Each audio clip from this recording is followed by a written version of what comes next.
Welcome everyone to Granting Success, How to Craft Compelling Fundraising Applications.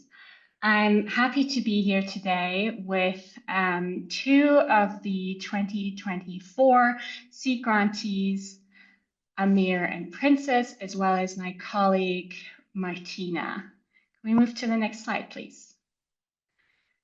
Great, thank you. Amir, could you kindly introduce yourself? Hi everyone, my name is Amir. I am from the organization called Ceria in Malaysia, and I'm also currently in my final year of medical school. I am one of the recipient of the Youth Hub Seed Grant in 2024, and my project, long story short, is a musical. Nice to meet everyone.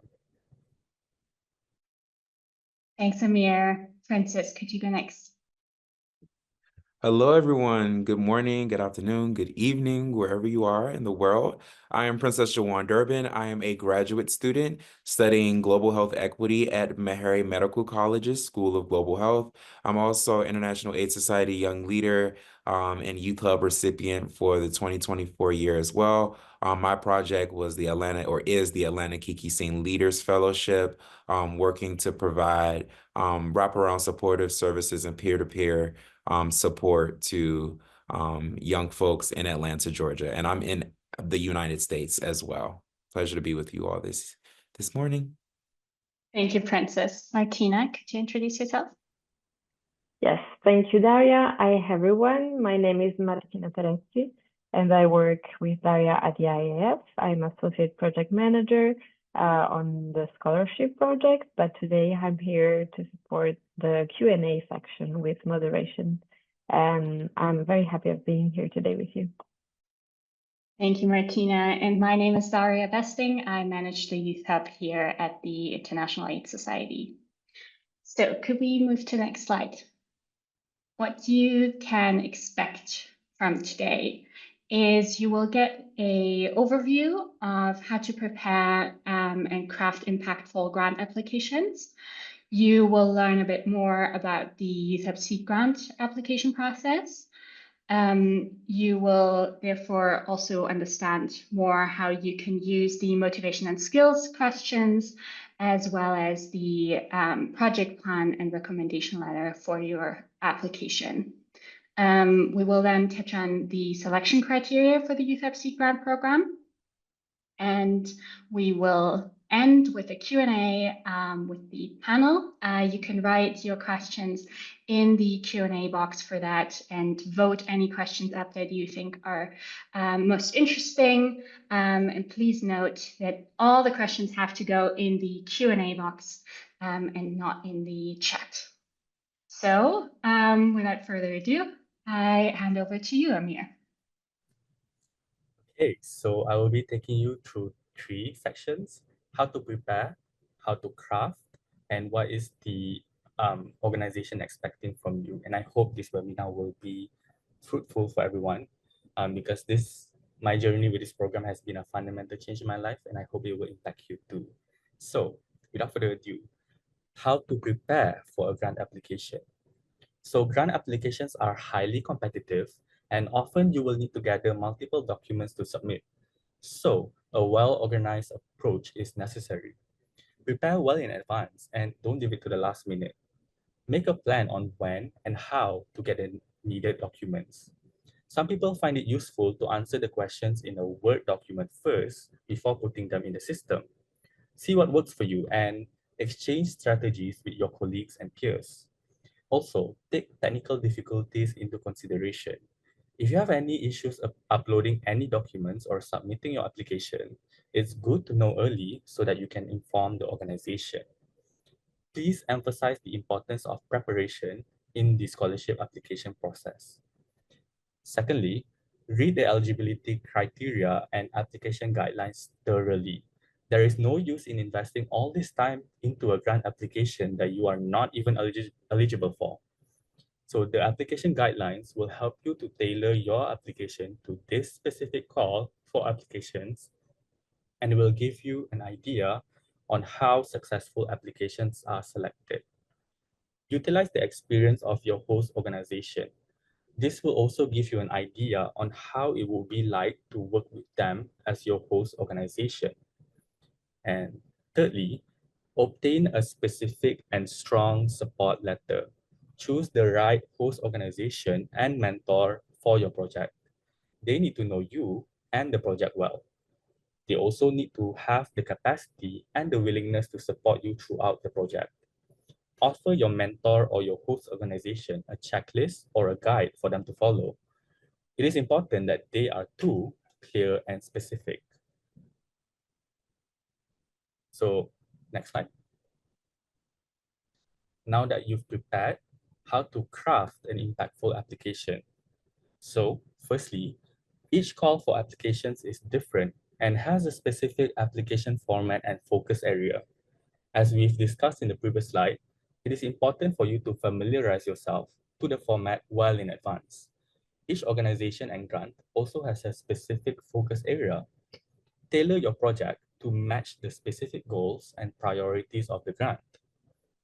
Next, demonstrate the desired impact of your project and present a clear plan on how this will impact your community long term, while also setting realistic goals. Don't overpromise and set achievable and measurable objectives in the timeline. Next, show how your application is different than any projects in the field. Is the approach innovative? Are the activities new?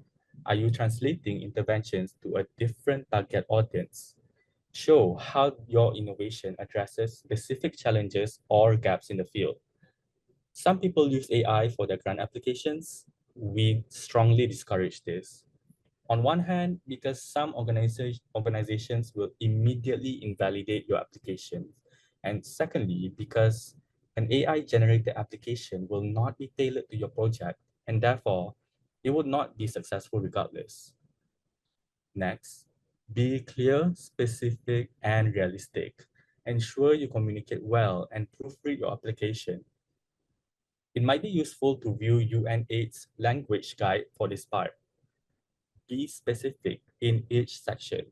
Explain exactly what you want to do and how you will achieve your goals. Also, be realistic.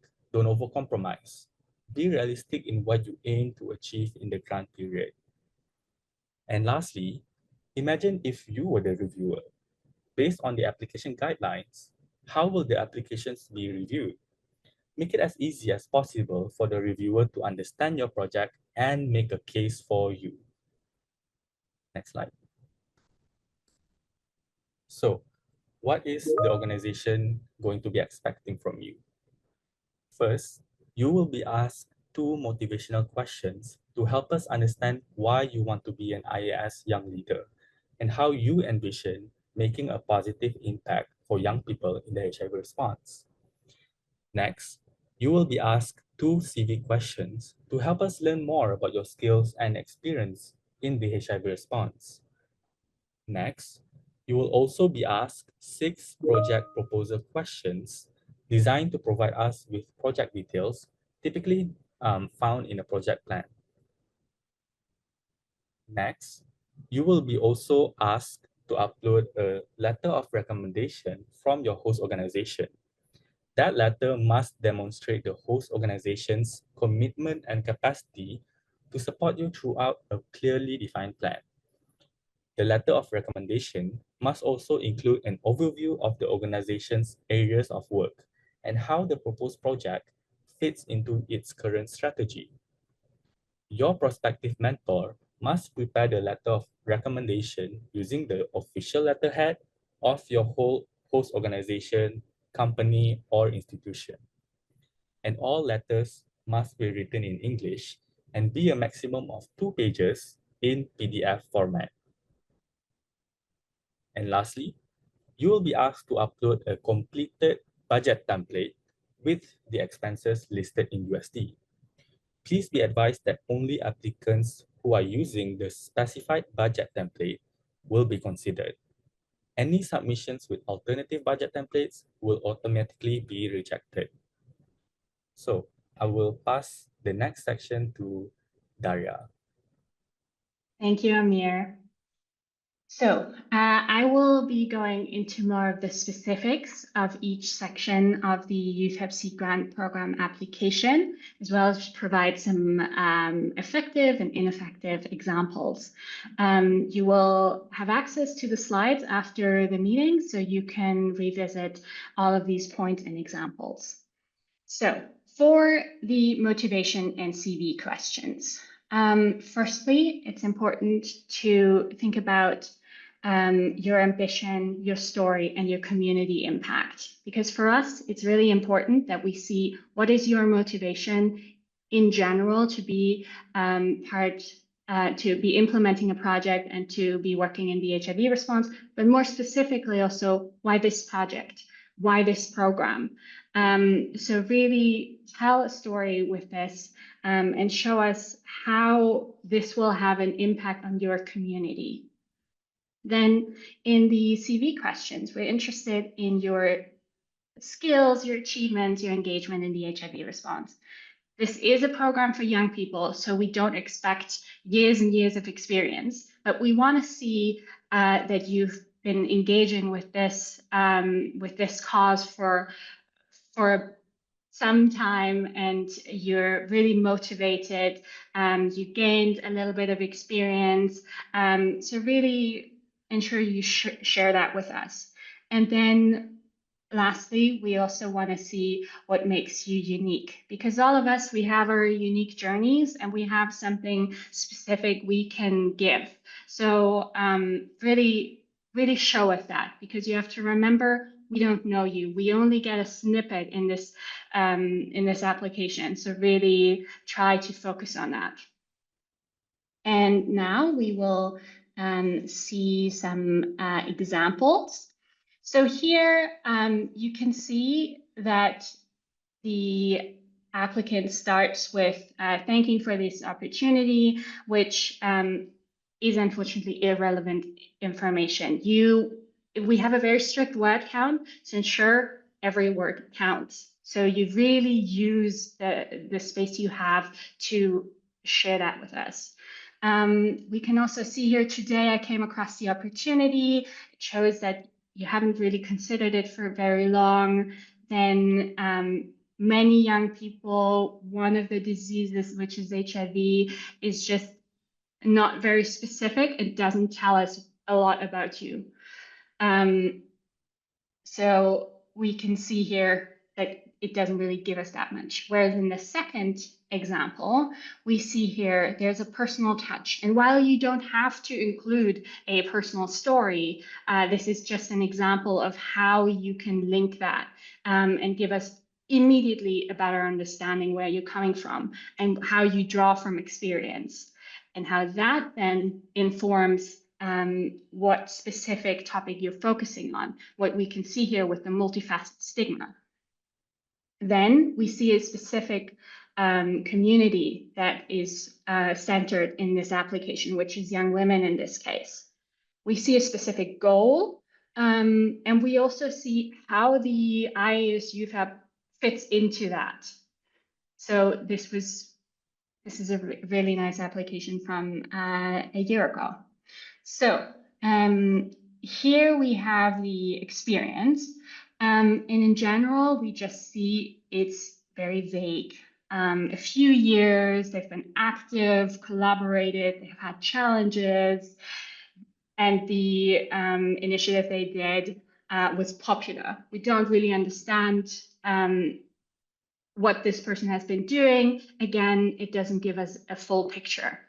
Whereas in the next example, in the next slide, we see there's a specific organization, there's a specific need, specific activity that was done through the campaign. We see the clear impact with evidence that's backed up. Next slide, please. For the project plan, this is really your time to tell a story through your project. Remember, you have been sitting with this project for a long time, you know it inside out, but we're reading it for the first time. So really take us along and show us what you're trying to do. Ensure you have achievable goals and a detailed action plan so we can understand why you're doing it and how you're going to do it.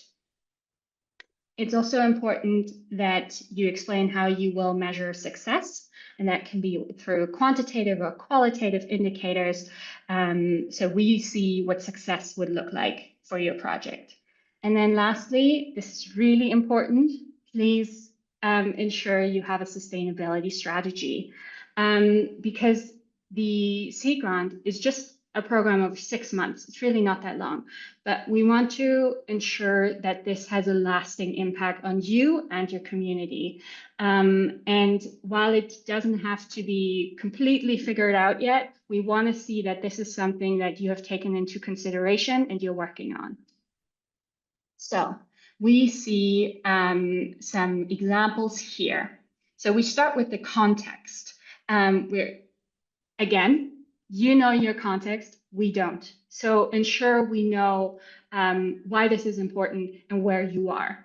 In this application, you can see immediately why this project has to be implemented, what its unique selling point is, who it's focusing on, with the young people living with HIV. We see some evidence, and we see what the project is in a clear snapshot. So with just the project statement, I have a good idea what this person is trying to do. In the next slide, we see the objectives. What can be really helpful is to do it like this, with a goal where you have a key output that you're trying to do with your target audience, and you have your measurable targets, as well as you have your location, you have your time frame. So don't hesitate to put in specifics so we really understand what it is that your project does. In the next slide, we see the activities. We want to see the timeline, so we see it is doable in 6 months. We want to see the what and the how in a concise way. Again, we want to see the beneficiaries, and we want to see what your target is within what time frame. The next slide, you can see how you will measure success. Here it is really helpful to use the SMART frame, where you have specific, measurable, achievable, relevant, and time-bound objectives.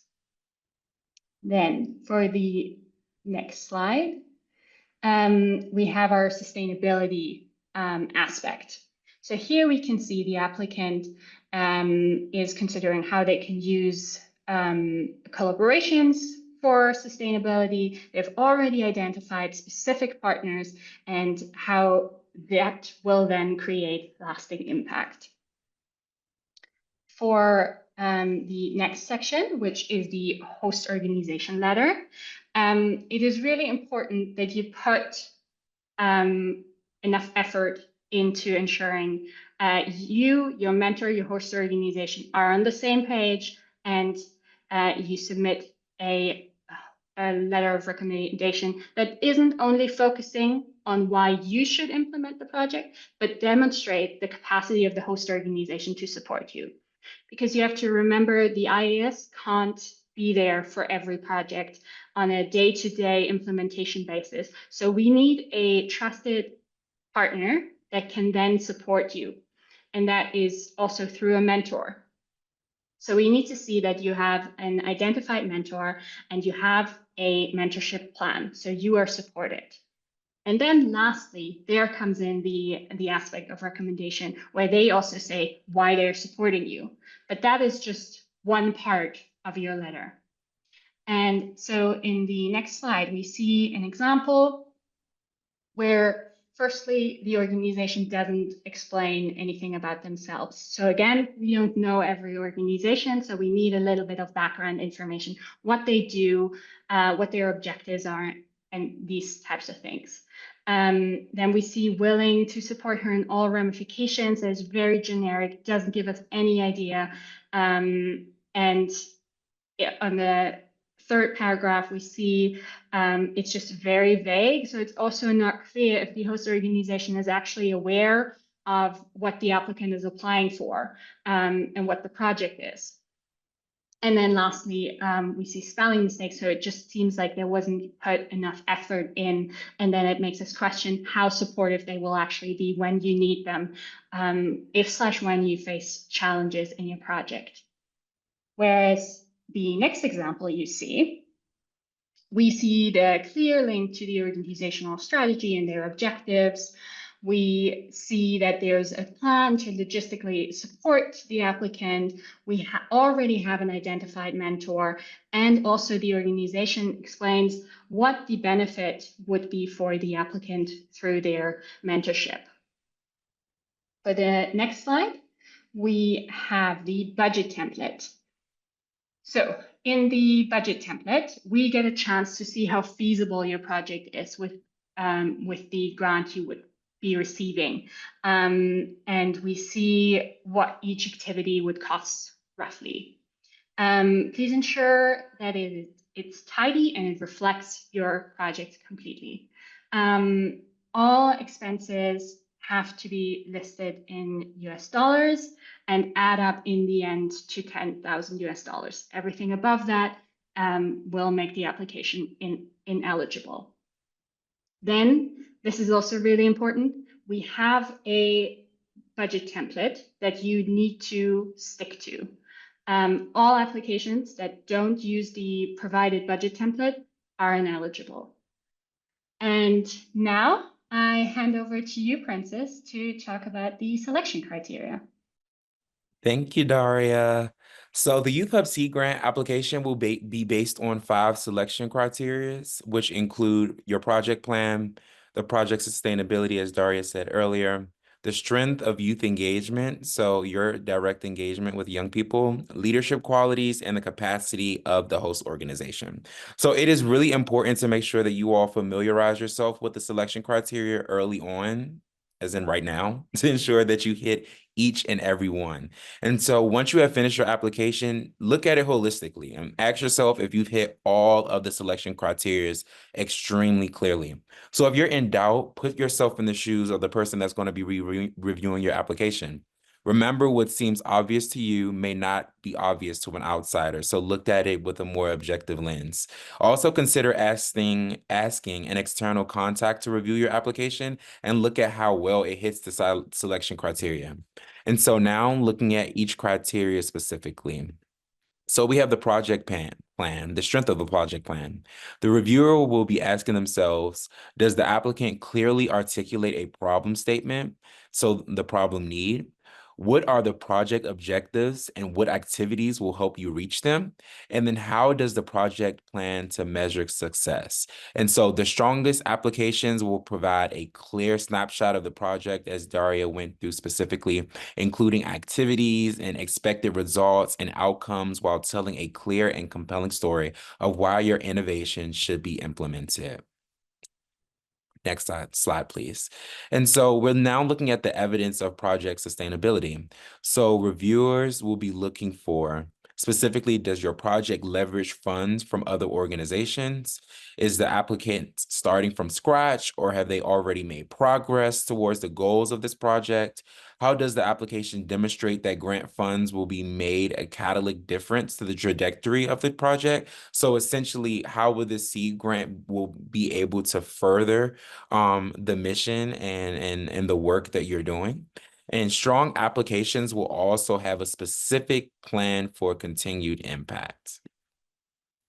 So next, we're going to talk about the strength of youth engagement. And so reviewers were scrutinized. One, what role do young people play in this project, right? Because remember, this is the Youth Hub Seed Grant. And so the project must have a meaningful engagement component as part of its overarching objectives, which would translate into at least one project activity. This means that the project should work to increase political and social will and/or work to change policies, programs or systems that affect and impact young people. And so the most successful applications will make the case for why your intervention is important now, which means why the urgency is important, and point to specific policy change, which is looking at a more focused view. And so next, we're going to talk about the leadership qualities of the young leader, which is you. And so reviewers want to know, how will the program benefit you, right? How have you demonstrated leadership qualities in your host organization? And so I'm going to jump a little bit off script, but it's really important that even when you're doing your application, while we're saying to look at it holistically, because this is an opportunity to be able to explain a little bit about your CV, right? And so you look at your CV and specifically pull out points that really can drive your leadership qualities and why you should be a standout applicant, okay? And so our next component will be the capacity of the host organization. And so reviewers of the grant will be looking at, why is the host organization supporting you to be a young leader? So what's your direct ties? And also, how will the organization support you in your work? So that's directly saying, how will the host organization be able to support you over the next 6 months of your project? And so the capacity of the host organization to be able to host you on the ground is extremely important, because like Daria said earlier, you know, the IAS will most likely not be in the country and where you're located. And so they need someone on the ground to be able to give you the support and to be able to support you through your programming needs. And so the strongest applications will outline clear plans to mentor and logistically support you in accordance with the eligibility criteria. And so those are the 5 components to ensure the 5 selection criteria components to ensure that you have a successful seed grant application. And so next we're going to move into Q&A. And so I'm going to pass it over to Martina.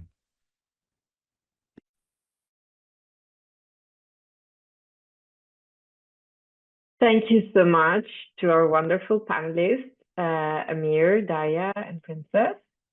And now it's time for the Q&A session. So for sure, our presentations were super informative, super helpful, but I can imagine that you have some follow-up questions and you will like our speakers to go a little bit more in detail about what they discussed so far.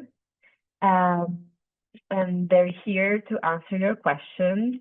But before we begin, I would like to remind you, as Daria mentioned at the beginning of the session, that in order to ask a question, you have to use the Q&A function, which is at the bottom of your Zoom screen. So you can see the button that is labeled Q&A, and you can type in there the questions for our panelists. And to submit a question, you can click on the Q&A button, type your question, and it's sent. And you can also submit questions anonymously. You can send them anonymously before you submit them. And then we will review your questions and answer as many as we can during the session. Also, if you see a question from someone else that you're interested in, you can upvote it by clicking on the thumbs up next to the question that interests you, so that we can prioritize the questions that are more popular. So yeah, feel free to start submitting your questions, and I will be monitoring the Q&A box. And yeah, we'll try to answer as many questions as we can. But if we run out of time, we encourage you to send the questions via email after the session, and we'll put also the Youth Hub email address in the chat box so that you can follow up via email. So let's see. I know that Daria already started to respond to some of the questions directly in the Q&A box. And I would also like to stress that we're going to share, the recordings of the sessions and the slides. You will find them on IS Plus. So don't worry about that. You will have all the materials to review this session all over again. So don't worry about that. So let's see. We have a question From Chipo Lubanda, that is asking if someone is already a member of the IES, why does this person need additional letter? Can there be like a shorter way of applying? Maybe Daria, you would like to respond to this question? Yes, thank you for this question. I think here it is important to see the different aspects that we want to see in a letter of recommendation. So, as I said before, it's not only about how well you would be able to implement a project and having someone who has worked with you before saying how great you are in doing so, but this is for us to see that you have an organization behind you which is willing to support you, and you have a specific mentor that is dedicated for you to answer any questions or to jump in when you get any challenges. So even though you are a member, we don't necessarily have that knowledge about an organization that would be willing to support you, and if so, how? So I hope that answers your question. And I also wanted to add too as well, Daria, that if you are selected as a Youth Hub Sea Grant recipient, your host organization does sign an MOU with IAS. So that is something that is established within the program if you are selected. But just to round out what Daria said. Thanks so much, Daria and Princess, and I hope this is clear now. Maybe I'll ask a question about the background. What about people that not have many years of experience in the HIV field? And yeah, maybe they've been involved in public health, but not specifically in HIV. Can these people apply to a grant or not? Maybe, I don't know, Daria, yeah? I think I'm just going to start and then hand it over to Amir and Princess. So I just want to say that the specific background, we look at each application as a whole picture. So we want to ensure that there is a motivation to work in this space. But you don't necessarily have to have years of experience specifically in HIV, but it depends a bit on your whole application, your whole profile. So maybe Amir, do you want to share a bit about your background, for example? Yes, thank you for the question. I'm a young person, obviously, because of the Youth Hub. I can't say that I've had 10 years of experience because I don't. But I can say that you can share a little bit of how you are interested in the HIV field, whether or not you've made any volunteer works, whether you've had like formal studies regarding HIV, or you've done any research. Anything that shows your interest in the HIV field will help to make a case for you.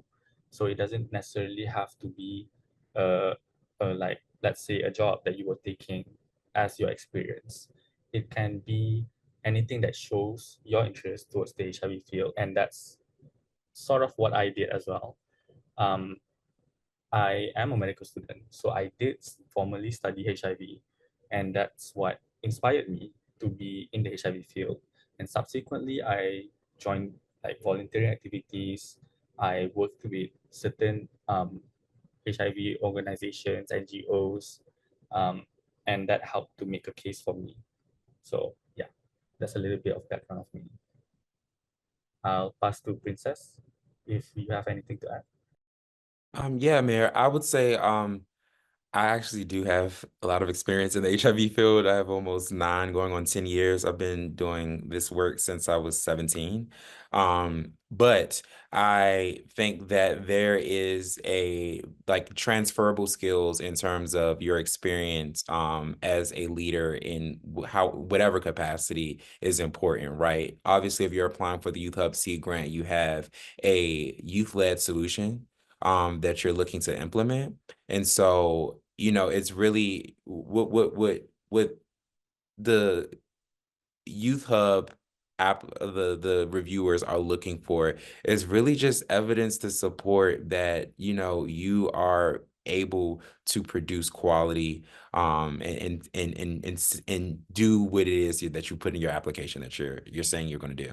And so I would not really say, you know, if you've only had a year or two in public health or HIV work, that's great, right? Because you're a fresh set of eyes, right? And I think that all of our experiences, no matter if you're just brand new starting out or if you've had years of experience and research experience and all of those things, there's space and there's room. Our cohort specifically, we're all in different places in terms of our journey, both professionally, but also in age, right? And that's okay. And I think there was a question in about the age range, and I believe it's 18 to 30. And so I wanted to say that as well. That obviously if you're 18-year-old, you probably do not have, you know, vast work experience. And so it's really okay to show up. If you had a leadership position while you were in high school or while you were in grade school, it's important to highlight that because that translates well. And so that's what I wanted to add. Thank you so much for responding to these questions and talking about your cohort. I think I saw some questions about people that would like to know who are the previous grant winners, maybe to get in touch with them or to get some information from them. And also how many people are going to be supported and selected for this grant. Maybe Daria, you could go ahead, and then Princess Amir could complement. Yes. So we support 5 people each year. And you can actually come to our Q&A session with the Youth Hub Seed grantees from this year, next week, Tuesday, same time. And we'll put the registration link in the chat if you want to find out more about everyone. But I might just highlight 3 of them, and then we have Amir and Princess in the room who can then talk about their projects a bit more. So we have a young woman from Belarus, Eva. She is implementing a chatbot for legal and psychological support for young people living with HIV in Belarus. We have Babu from India. He is implementing the Positive Running program which is a running program for children living with HIV. And then we have Goodness. She is implementing a project for young mothers on sexual education in the Gambia. So all very different, but yeah, Princess, do you want to share a bit more about your project? Yeah, definitely. My project I actually have been doing over the last almost 3 years. And so my application was an extension of work that I've already been doing.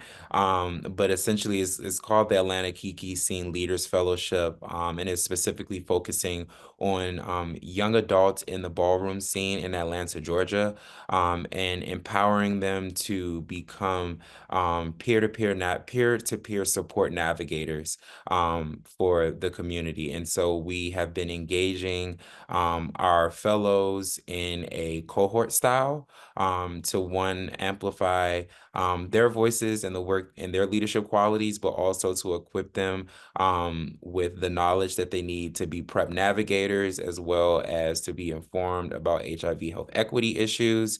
And so I have worked specifically with 2 different corporate organizations to empower our program. And so I actually was able to secure additional funding for my project this year, in addition to government support as well. So the Atlanta City government is supporting our project. And so it's really important, and I would advise, you know, really drive in and have conversations early on with possible key stakeholders and folks that could support your program, because that makes all the difference in terms of being able to write to the sustainability component as well. And so all of these factors really play a part in ensuring that, you know, you really have a strong, robust application. But yeah, but my project, we're going strong. I'm really excited, and we are rounding out in December. So it's an amazing 6-month journey, and this has changed my career. Being able to go to Europe for the first time in my life, for in Munich, Germany for AIDS 2024 was also really great to my program as well, because I was able to meet and engage with other young people around the world and get some innovative ideas from them. So I'll pass it to Amir for him to be able to explain his wonderful program that he's doing, his theater project. Thank you, Princess. So my project is called Perform to Protest. Just like I mentioned just now, it's a musical. For Princess, he has been going strong for 2-3 years, but my project is a new project. Previously, I've done a lot of educational seminars, workshops, and that has been great. But I found that there was a lack of engagement from the people in my country.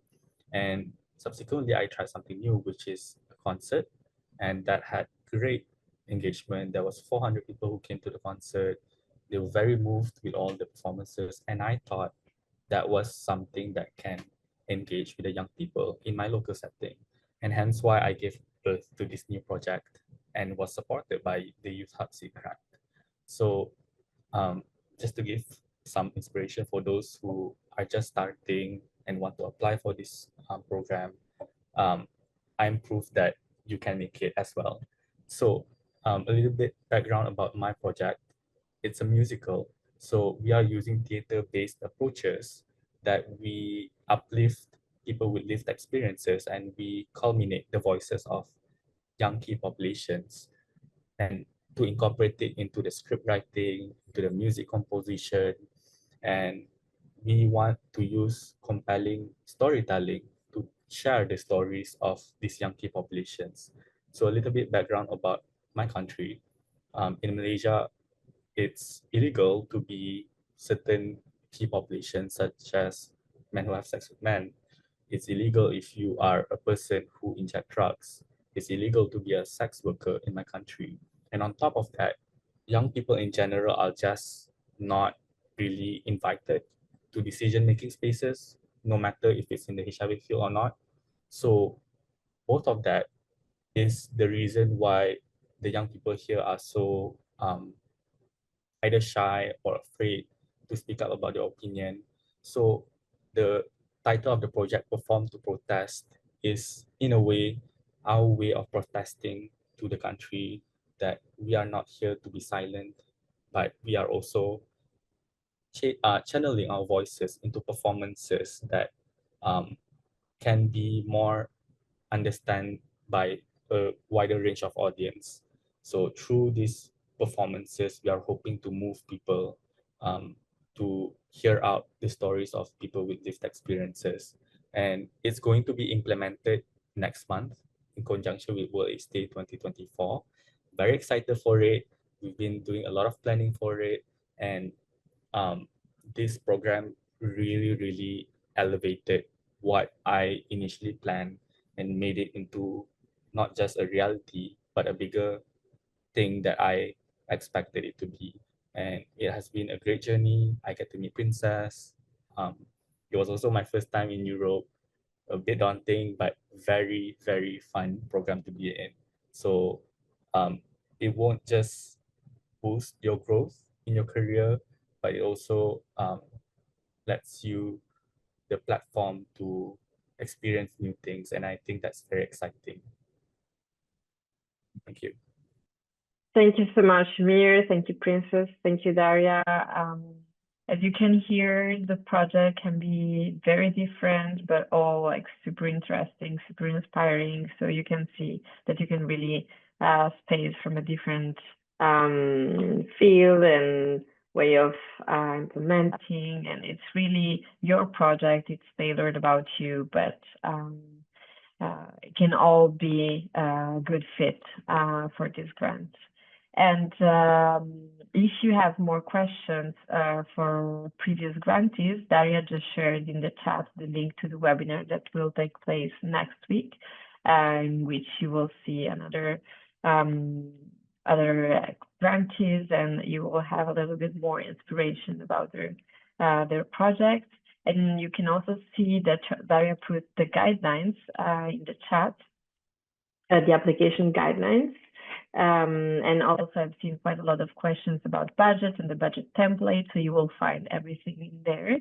I also saw quite a lot of questions about the host organization.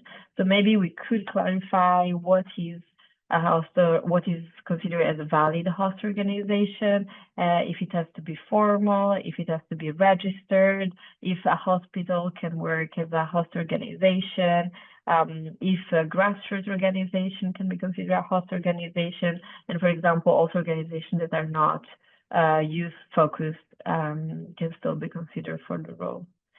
Maybe Daria, you want to start? Yes, I'll start. But we have great examples from Amir's and Princess's host organizations, so I'm going to hand over in a bit.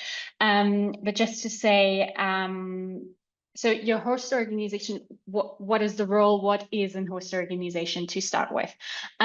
So a host organization is the organization that we will have a grant agreement with. So they will receive the funds and they will be responsible for managing the funds, even though you are in charge of the project.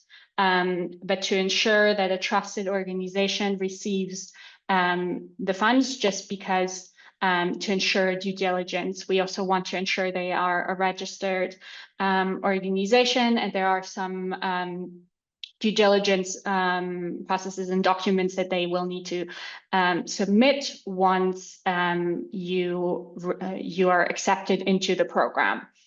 And so grassroots organizations are great. They can be a host organization. They don't necessarily have to have a youth focus.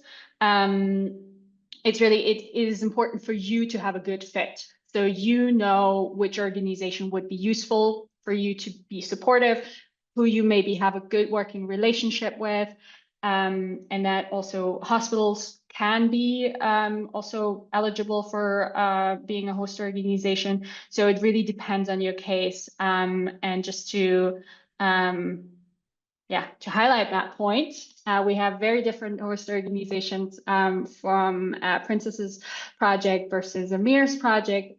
So maybe you also want to touch on how you handled finding a host organization, what was important, what was not, and like what you learned in the process. That would be really useful as well. Whoever wants to start. So I think I'll start first. My host organization is Center of Excellence for Research in AIDS. I do think that the application calls for you to have a host organization that aligns with your project plan.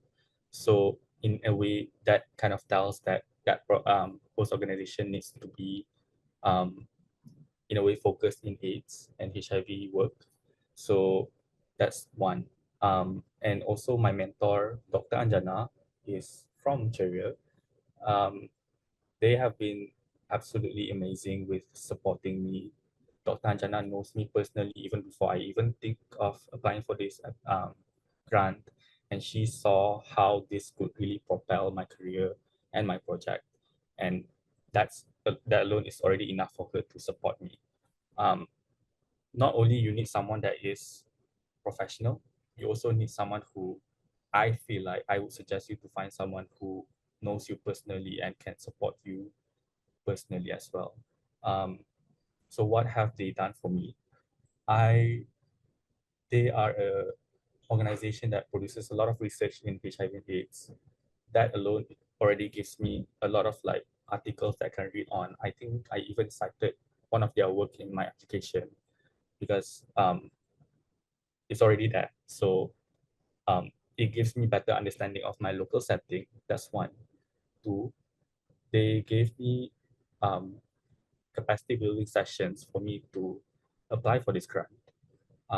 That gives me an idea of what I should do and what I shouldn't do, and how to write for grant.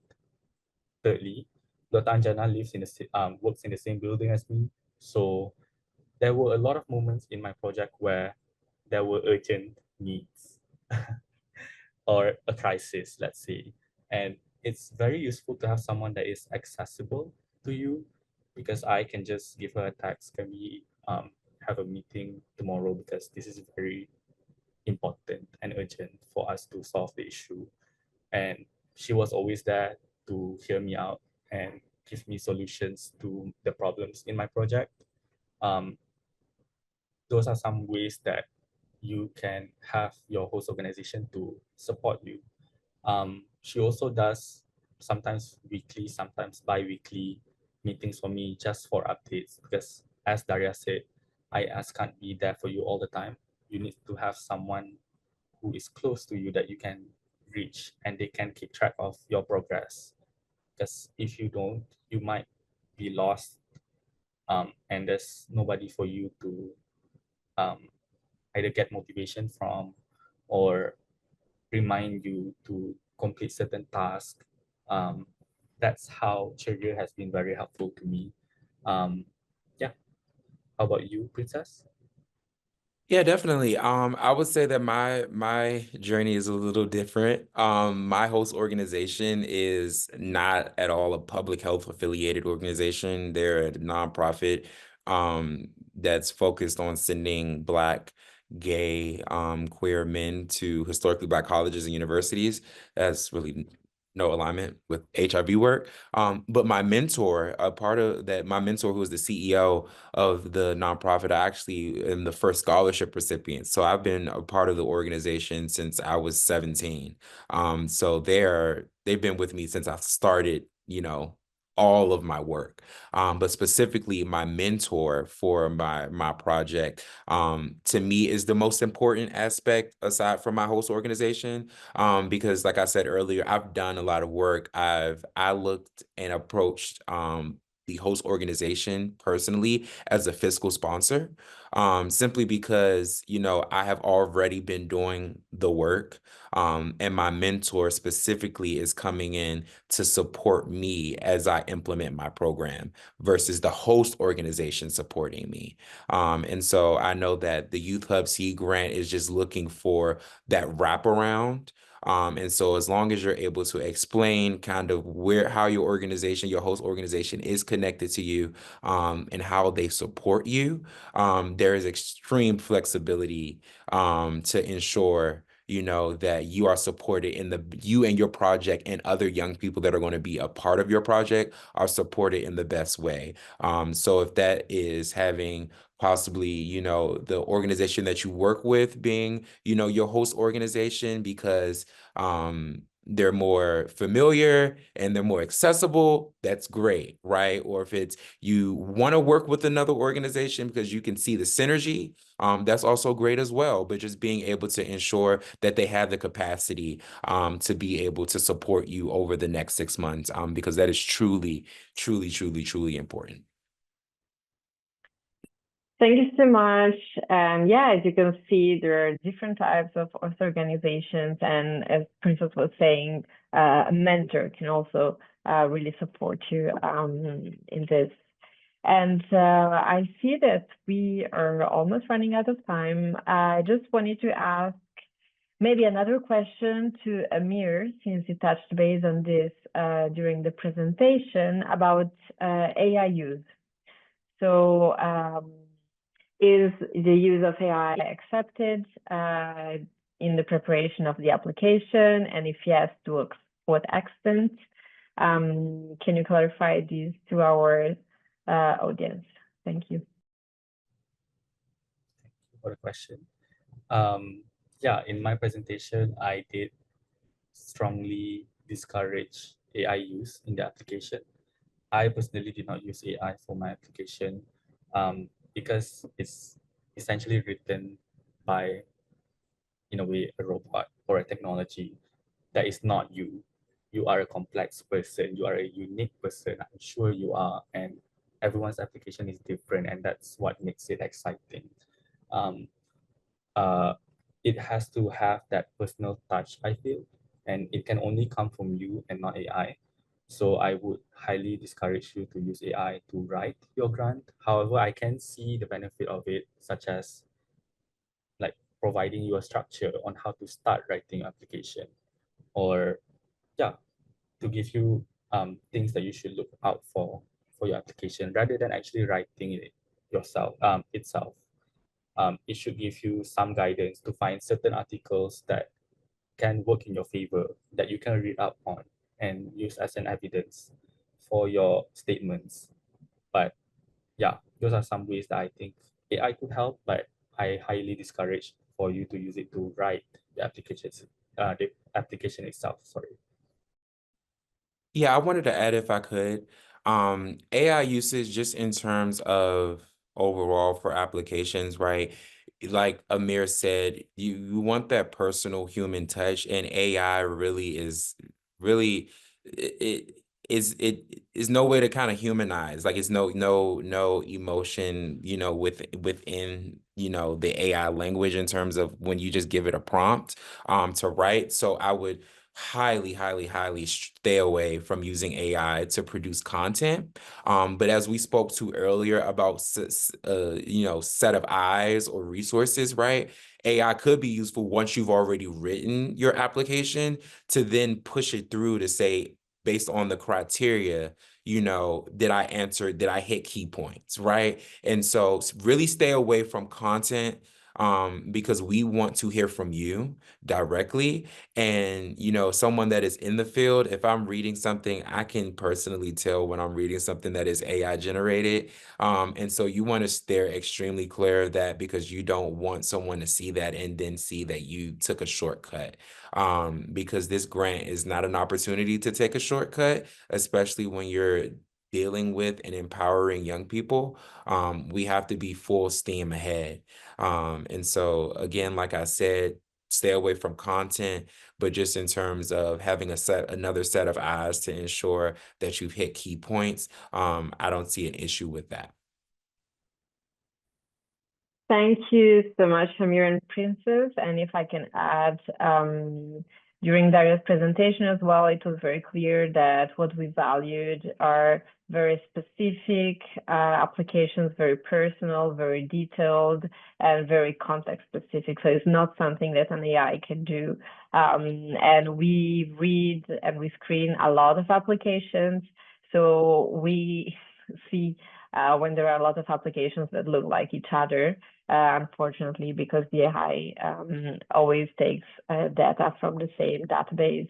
And unfortunately, the personalization part will then be lacking in your application, and then it would not score well in the review process for sure. I see that we're almost over time, so thank you so much for taking part in this Q&A section. I think we responded to quite a lot of questions, but if you have any other doubts, please don't hesitate to send an email to the Youth Hub email address, which is youthhub@iessociety.org. And please don't forget that we have another webinar next week in which you could ask more questions about this program. And yes, back to you, Daria. Yes, thank you so much, Martina, for this great moderation. And thank you so much to Princess and Amir for joining, despite it being very late in Malaysia and very early in the US. So thank you so much. And I'm looking forward to seeing you next week for our Q&A with the rest of the cohort. And thank you, everybody, for joining.